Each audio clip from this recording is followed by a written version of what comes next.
Hello and welcome back to our YouTube channel. हमारा आज का टॉपिक है two region concentration in plant. वैसे जो हमारा एक्चुअल टॉपिक है वो है एंडोस्मोसिस या फिर एक्सोस्मोसिस।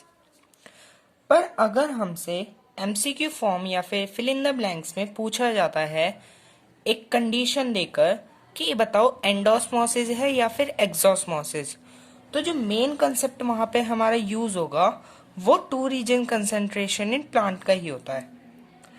अब आइए हम इसकी पूरी थ्योरी को समझते हैं। मानो कि हमने एक प्लांट लिया है और उस प्लांट की हमने एक सेल ली है। वो जो सेल है वो हमने प्लांट की रूट में से लिया है। अब हम क्या करेंगे, उस रूट की सेल को हम कंपेयर करेंगे एक गीली मिट्टी से। मतलब कि जब हम सुबह सुबह प्लांट्स में पानी गिरते हैं तो मिट्टी गीली हो जाती है, तो उस वाली मिट्टी से ही हम उस सेल को कंपेयर करेंगे। हमें पता है कि जो गीली मिट्टी होगी उसमें वाटर के मॉलिक्यूल्स ज्यादा होंगे क्योंकि हमने उसमें पानी को ऐड ऑन किया है, उसमें पानी को हमने यूज किया है। ठीक है, और सेल में वाटर के मॉलिक्यूल्स कम होंगे। पर अगर हम बोलते हैं कि हमें वाटर मॉलिक्यूल्स के बारे में नहीं पता, हमें क्वेश्चन में वाटर मॉलिक्यूल्स के बारे में बताया ही नहीं है, तो हम यूज करेंगे कंसंट्रेशन ऑफ सॉल्यूट या फिर शुगर मॉलिक्यूल्स। तो हमें वाटर मॉलिक्यूल्स दिया नहीं गया है पर हमें दिया गया है सॉल्यूट। तो एक रिलेशन होता है, उस रिलेशन के बेसिस पर हम सॉल्यूट से भी बता सकते हैं कि एंडोस्मोसिस होगा या फिर एक्सोस्मोसिस होगा। उस रिलेशन को जानने से पहले हमें एंडोस्मोसिस और एक्सोस्मोसिस पता होना चाहिए। एंडो का मतलब होता है किसी चीज के अंदर जाना और एक्सोस्मोसिस का मतलब होता है किसी चीज से बाहर निकलना। तो अगर हमारा पानी सेल के अंदर जा रहा है इसका मतलब एंडोस्मोसिस हो रहा है। अगर हमारा पानी सेल से ही बाहर आ रहा है तो वो होगा एक्सोस्मोसिस। ठीक है, अब बात हुई थी कि जो वाटर मॉलिक्यूल्स हमें पता नहीं है और हमें शुगर मॉलिक्यूल्स पता है, तो हम क्या करेंगे उसी के बेसिस पर हम बता देंगे कि एंडोस्मोसिस हो रहा है या एक्सोस्मोसिस हो रहा है। जो शुगर मॉलिक्यूल्स हैं वो हमेशा इनवर्सली प्रोपोर्शनल होते हैं वाटर मॉलिक्यूल्स के। मतलब कि अगर किसी सेल में शुगर मॉलिक्यूल्स की मात्रा ज्यादा है तो उसमें हमेशा पानी कम होगा, पानी के मॉलिक्यूल्स कम होंगे। और अगर वाटर मॉलिक्यूल्स ज्यादा हैं तो शुगर मॉलिक्यूल कम होंगे।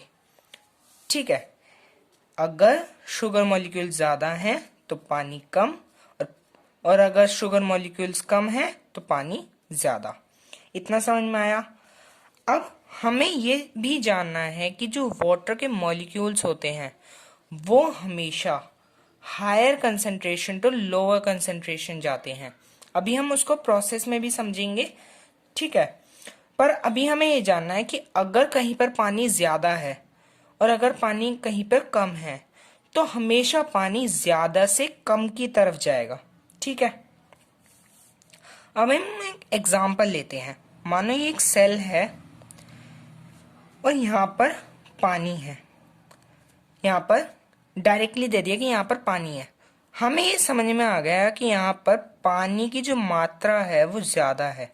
पानी की जो कंसंट्रेशन, मात्रा का मतलब होता है कंसंट्रेशन, तो अगर कंसंट्रेशन ज्यादा है बाहर की साइड, मतलब ये सेल है और सेल के बाहर पानी ज्यादा है, तो उसके जो सेल के अंदर है वो पानी कम होगा। ठीक है, अब हमें पता है अगर पानी यहाँ पर ज्यादा है तो उसमें शुगर मॉलिक्यूल क्या होंगे, कम होंगे। ठीक है, यहाँ पर पानी ज्यादा था तब शुगर के मॉलिक्यूल कम। ठीक है, अब यहाँ पर पानी कम तो शुगर मॉलिक्यूल ज्यादा। ये आ गया। अभी हमने एक बात बताई थी कि हमेशा जो पानी है वो ज्यादा से कम की तरफ जाएगा। तो अब यहाँ पर पानी ज्यादा है और यहाँ पर पानी कम है, तो अब पानी कैसे जाना चाहिए, पानी हमेशा इधर की साइड जाएगा क्योंकि यहाँ पर वाटर के मॉलिक्यूल्स ज्यादा, यहाँ पर वाटर के मॉलिक्यूल्स कम, तो ज्यादा से कम की तरफ। ठीक है, अब पानी जो है वो सेल के अंदर जा रहा है। अभी हमने बात की थी कि अगर कोई चीज अंदर जाती है उसको बोलते हैं हम एंडोस्मोसिस, और अगर पानी सेल से बाहर आता तो क्या बोलते हैं? एक्सोस्मोसिस। ठीक है, अब एक और एग्जांपल लेंगे, एक और एग्जांपल लेते हैं। अब हमें पता है कि जो सेल है मतलब वो बहुत ज्यादा टर्जिड है। सेल टर्जिड कब होगी? सेल हमेशा टर्जिड जब होगी जब उसमें बहुत सारा पानी होगा, मतलब वो फटने के लिए तैयार है, उसमें और पानी आ ही नहीं सकता। मतलब जो पानी है वो चारों तरफ प्रेशर लगा रहा है, अंदर से प्रेशर लग रहा है वॉल्स पे, ये रही वॉल। तो ये एक टर्जिड कंडीशन में है, मतलब कि पानी इसके अंदर बहुत ज्यादा है।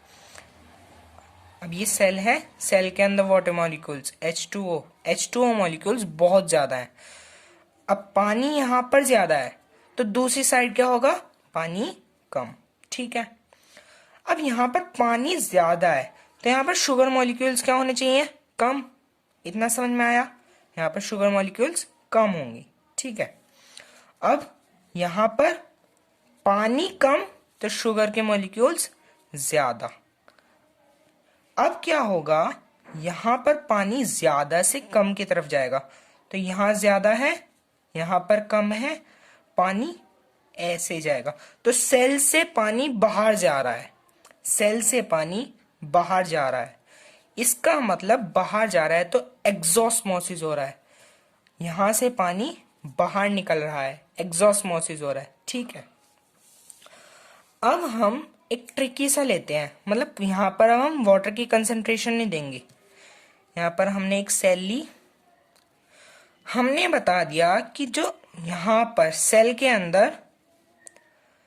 अंदर शुगर मॉलिक्यूल ज्यादा है, शुगर मॉलिक्यूल्स, या इस वाले क्वेश्चन में शुगर मॉलिक्यूल्स ज्यादा हैं। ठीक है, तो बाहर की साइड इसका अपोजिट होगा, शुगर मॉलिक्यूल कम हो जाएंगे। ठीक है, अब यहां पर शुगर मॉलिक्यूल्स ज्यादा हैं तो पानी कम होगा। कैसे हुआ? Sugar molecules inversely proportional to water molecules, मतलब अगर शुगर मॉलिक्यूल्स बढ़ेगा तो वाटर मॉलिक्यूल्स कम होंगे। अब यहां पर वही सीन हुआ कि यहां पर शुगर की मॉलिक्यूल्स ज्यादा है तो पानी कम होगा। ठीक है, यहां पर हमारे शुगर की मॉलिक्यूल कम है, शुगर मॉलिक्यूल ऐसे लिख देते हैं, शुगर मॉलिक्यूल कम है, शुगर की मॉलिक्यूल कम है, कम लगाया तो यहां पर क्या हो जाएगा? ज्यादा। तो यहां पे लिख लें H2O ज्यादा है, H2O मॉलिक्यूल्स ज्यादा है, इंक्रीजेज। ठीक है, यहां पर ज्यादा है। तो अब हमें पता है शुगर मॉलिक्यूल्स ज्यादा थे तो पानी यहां पर कम है, यहां पर हमारे शुगर मॉलिक्यूल्स कम थे तो पानी ज्यादा है। अब पानी ज्यादा से कम की तरफ जाएगा, तो अब हमारा पानी यहां पर ज्यादा यहां पर कम, तो पानी इनसाइड जाएगा, तो पानी अंदर की तरफ जा रहा है सेल में, तो क्या बोलेंगे? एंडोस्मोसिस। ठीक है, अब इन सब पर ही हमारे दो बहुत मेन कॉन्सेप्ट बनते हैं, वो होता है डिफ्यूजन, एक होता है ऑस्मोसिस। ऑस्मोसिस, ठीक है, डिफ्यूजन और ऑस्मोसिस। डिफ्यूजन को हम बहुत सिंपल लैंग्वेज में समझते हैं। हम क्या करते हैं, मानो हमने एक बीकर लिया, उसमें हमने काउंट नहीं किया कितना पानी है, मतलब नॉर्मली जस्ट सिंपली उस बीकर में पानी ले लिया। यहाँ पर केमिस्ट्री नहीं चल रही है तो हमने कोई मेजर नहीं किया, सिंपली बीकर में पानी लिया। इंक ली, इंक को हमने उसमें एक ड्रॉप गिर दी, पेन से ही गिर दी। ठीक है, थोड़ी देर बाद क्या होगा, वो जो इंक है ना वो धीरे धीरे पानी में मिलने लग जाएगी। इसका मतलब हमारी जो इंक के पार्टिकल्स थे ना वो पानी के साथ घुल रहे हैं, धीरे धीरे वो स्प्रेड हो रहे हैं, इसकी वजह से हमारे पानी का कलर चेंज हो जाएगा। ठीक है, तो ऐसे ही हम डिफ्यूजन को समझेंगे। Diffusion is the free movement of any free movement of molecule of any substance. इसको लिखते हैं free movement of molecule of any substance. अब यहाँ पर इसमें डिफ्यूजन और ऑस्मोसिस में डिफरेंस देखना कि यहाँ पर क्या हो रहा है और यहाँ पर क्या हो रहा है। ठीक है, तो क्या हो रहा है, डिफ्यूजन में फ्री मूवमेंट ऑफ मॉलिक्यूल हो रहा है ऑफ एनी सब्सटेंस। अब क्या होगा कि यहाँ पर भी सेम कॉन्सेप्ट लगेगा, हायर रीजन से लोअर रीजन में जाएगा। तो हम बोलेंगे that these molecules will move from region of higher concentration to the region of lower concentration. From region of higher concentration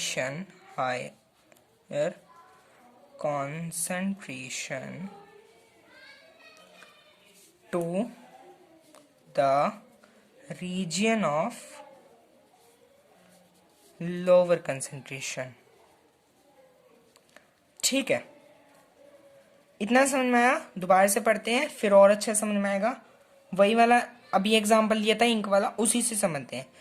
diffusion is the movement of free movement, मतलब कोई रुकावट ही नहीं है, जैसे बीच में पानी में और इंक में कोई भी रुकावट नहीं है। तो क्या हो रहा है, diffusion is the free movement of molecules. अब मॉलिक्यूल्स किसके, इंक के, ऑफ एनी सब्सटेंस। यहाँ पर कोई पर्टिकुलरली वो नहीं है कि शुगर मॉलिक्यूल्स ही होने चाहिए या फिर शुगर सॉल्ट ही होना चाहिए, ऐसा कोई पर्टिकुलर नहीं है, कुछ भी सब्सटेंस हो सकता है। ठीक है, ये भी हो गया मॉलिक्यूल ऑफ एनी सब्सटेंस। और वो मॉलिक्यूल कैसे जाएंगे, region of higher concentration to the region of lower concentration. अब एक वर्ड और याद रखना है, when they both are kept in direct contact. क्या मतलब हुआ इसका, हमने कुछ नहीं किया, इंक और पानी को साथ में ही मिलाया था। ऐसा नहीं कि बहुत दूर दूर है वो अपने आप मिलेंगे, नहीं, हमने मिलाया है, उनको डायरेक्ट कांटेक्ट में रखा है। अब उनको डायरेक्ट कांटेक्ट में रखा है इसलिए ही वो मिले हैं, यही वो बात है। तो पूरी डेफिनेशन ऐसे बनेगी, diffusion is free movement of molecules from region of higher concentration to the region of lower concentration when they both are kept in direct contact। इतना समझ में आया। ये region of higher concentration, जो ये वाला वर्ड है, ये की टर्म होता है, कीवर्ड होता है। अगर हमारे आंसर में ये मिल जाता है तो चांसेस होते हैं कि हमारी डेफिनेशन पक्का करेक्ट जाएगी। ठीक है, ऑस्मोसिस पे आते हैं। यहां पर पहली बात, रुकावटें आएंगी। ऑस्मोसिस वर्ड से ही अच्छा नहीं लग रहा, ऑस्मोसिस कुल लग रहा है नया नया ऐसा है। ठीक है, तो यहाँ पर रुकावटें आएंगी तो फ्री तो होगा नहीं। Osmosis is the movement of, और यहाँ पर जो इन्वॉल्व होगा ना वो होंगे H2O के मॉलिक्यूल्स। यहाँ पर क्या था, कोई सा भी सब्सटेंस ले लो डिफ्यूजन हो जाएगा। यहाँ पर पर्टिकुलरली हमें H2O के मॉलिक्यूल्स ही लेने पड़ेंगे। इतना समझ में आया।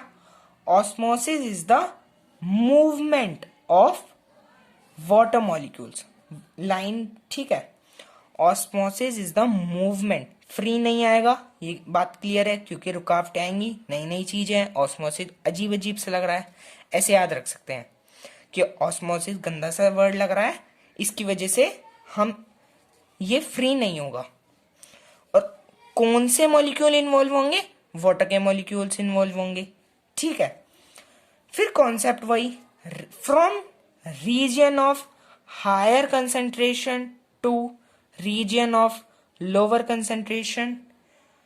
और ठीक है, इतना तो लिख लिया, from region of higher concentration to the region of lower concentration, हमेशा हायर से लोअर तक जाएगा, हायर से लोअर तक जाएगा। ठीक है, अब जो यहां पर क्या था, हमें डायरेक्ट कांटेक्ट में रखना था, बीच में कोई रुकावट नहीं थी, बीच में कुछ भी अड़चन नहीं थी। ठीक है, पर यहां पर एक अड़चन आएगी, through through a semi permeable membrane, semi permeable membrane. Osmosis, the movement of water molecules from the region of higher concentration to the region of lower concentration through a semi-permeable membrane. क्या मतलब, अब मानो यहाँ पर एक container है, यहाँ पर हमारी सेमी परमिएबल मेम्ब्रेन है, पहली बात, और यहाँ पर बहुत सारे पानी भी है और बहुत सारे मॉलिक्यूल्स हैं। अब मुझे ये नहीं कह सकते कि कौन सा मॉलिक्यूल है, एग्जाम्पल है, कॉन्सेप्ट क्लियर करने के लिए ही है। ये क्या हो गया, सेमी परमिएबल मेम्ब्रेन। ठीक है, ये मॉलिक्यूल्स हैं, ये पानी है, ये है H2O। ठीक है, अब ये कंटेनर है, हमें यहाँ पे इन दोनों को सेपरेट करना है। क्या करेंगे, इन सब को सेमी परमिएबल में पास करा देंगे। इससे क्या होगा, जो सेमी परमिएबल मेम्ब्रेन है, सेमी मतलब कुछ कुछ, सेमी परमिएबल मेम्ब्रेन का काम होता है कि वो सेलेक्टेड पार्टिकल्स को ही आगे जाने देती है। ठीक है, और कुछ को रोक देगी, सेमी परमिएबल मेम्ब्रेन। अब क्या होगा, जब ये पास होंगे ना, तो पानी तो आराम से हो जाएंगे, पानी तो आराम से हो जाएंगे। ठीक है, पर क्या रह जाएंगे, जो हमारे पास मॉलिक्यूल्स थे, तो ऐसे ये सेपरेट हो गए। हम कह सकते हैं कि सेमी परमिएबल मेम्ब्रेन एक ऐसी लेयर है जो कुछ को जाने दे रहा है, मतलब मानो कि जो जा रहा है उससे पास होकर वो अच्छा है, और जो नहीं जा रहा वो गंदा है। ठीक है, ऐसे याद हो गया कि कुछ को जान दे रहा है, कुछ को नहीं जान दे रहा, तो वो हो जाएंगे सेमी परमिएबल मेम्ब्रेन।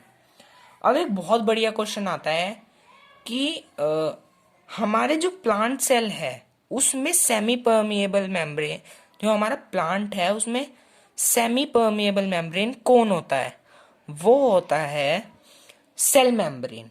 ये याद रखने वाली चीज है। ऑस्मोसिस का हमने एग्जाम्पल नहीं दिया, तो इसका एग्जाम्पल देख लेते हैं।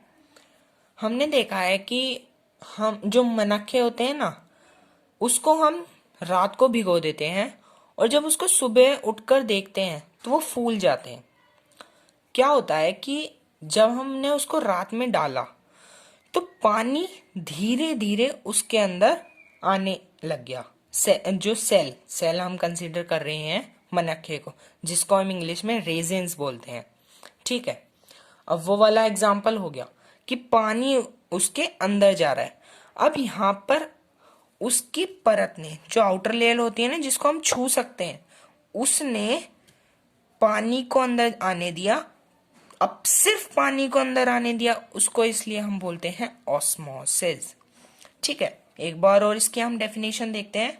ऑस्मोसिस अजीब अजीब सा नाम है, तो इसमें फ्री तो होगा नहीं, तो ऑस्मोसिस इज मूवमेंट ऑफ किस मॉलिक्यूल्स का होएगा, वाटर मॉलिक्यूल्स का होगा, only and only water molecules. तो osmosis is movement of water molecules from region of higher concentration to region of lower concentration through a semi permeable membrane. ठीक है,